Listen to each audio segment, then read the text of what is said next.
बिस्मिल्लाहिर्रहमानिर्रहीम अस्सलामुअलैकुम वरहमतुल्लाहि वबरकातुहू। ऑनलाइन कुरान अकेडमी की आज की इस वीडियो में आपके लिए एक ऐसा नुस्खा कि इंशाल्लाह ताला उन तमाम लोगों को जिनको अपने बच्चों के कद का प्रॉब्लम है कि कद लंबा कैसा होगा, आप ये अमल कर लीजिए, बच्चों के कद का मसला हल हो जाएगा। अल्लाह ताला उनको दराज कद अता फरमाएंगे। सबसे पहले अगर आप हमारे चैनल पर नए, चैनल को सब्सक्राइब कर दीजिए, वीडियो को लाइक कीजिए और ज़्यादा से ज़्यादा शेयर कीजिए ताकि ये मुफीद वीडियो सब तक बआसानी पहुंच सके।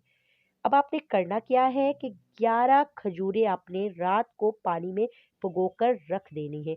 सुबह गुठलियाँ निकाल कर दूध शामिल करके उनका मिल्क शेक बना लेना है और फिर वो बच्चों को पिलाना है। एक एक गिलास आपने एक बच्चे के लिए 11 खजूरों का एक गिलास तैयार करके उसको पिला देना है। कुछ ई अरसे में कद बढ़ने लगेगा। तिब्बे नबवी सल्लल्लाहु अलैहि वसल्लम हर मर्ज का इलाज